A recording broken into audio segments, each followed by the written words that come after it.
Hi everyone, welcome to Add Your Voice. Now I want you to pay very close attention to this topic because it is very important. According to research, for a country to retain its tradition and culture for more than 25 years, it requires 2.11 fertility rate per family, that is 2 to 3 children per family. With anything less, that culture will decline. No culture has ever reversed itself at 1.9 fertility rate. If two set of parents each have one child, there are half as many children as parents. Now what that means is this: assuming your father had 4 children and you happen to be one of those 4 children, and your father's brother maybe had 3 to 5 children.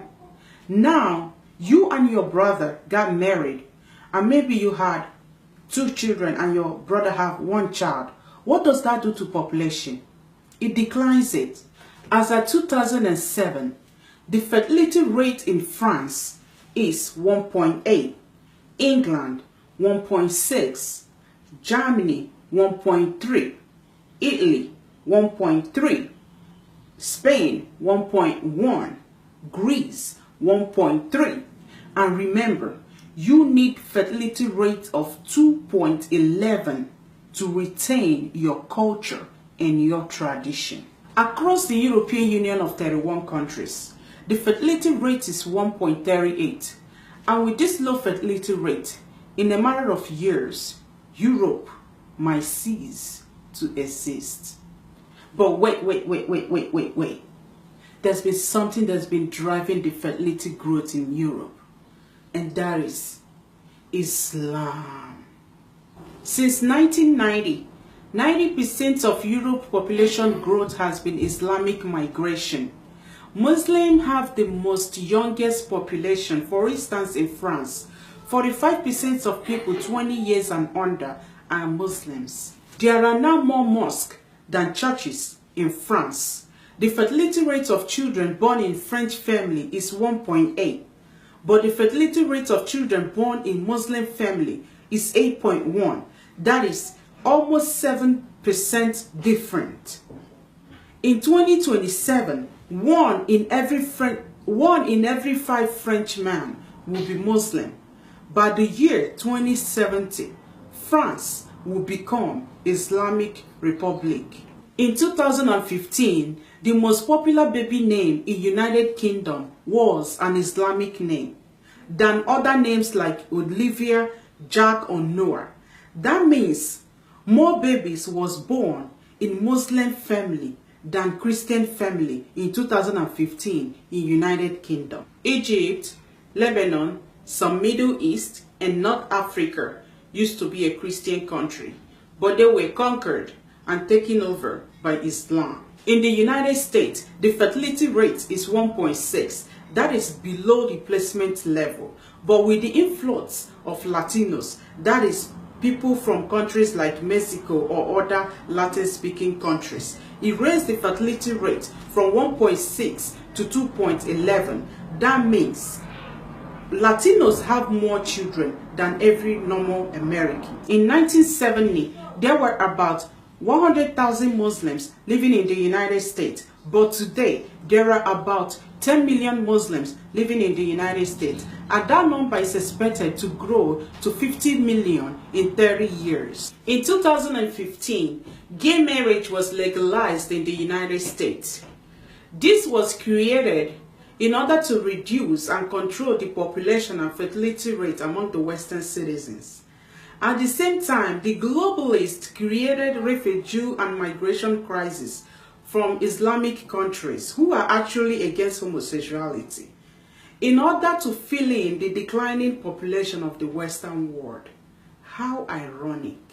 Hey, come here. Now, have you understand why Trump is against abortion and Hillary Clinton is for abortion? Do you know why?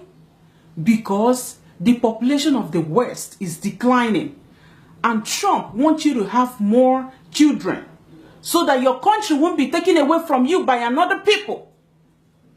But Hillary Clinton wants you to have abortion even at the 9 months of your pregnancy. Do you know why? She's an agent of the globalists. They want you to have abortion so your population and fertility rate will keep declining. So they will bring another people from another country to fill in the gap. So your culture and tradition will be taken away from you. Did you get it? I hope you do. Now, if you don't want that to happen, get rid of all your condoms. Don't take it to your bedroom.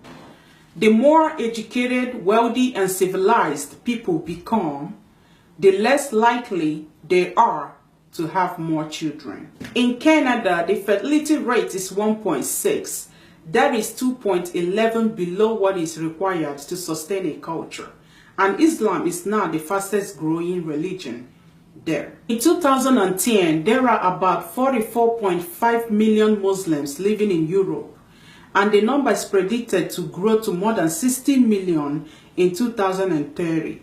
The more the West bend over for Islam, the more the Islam will dominate the West. Due to Islamic religion, Islams are more likely to have more than one wife.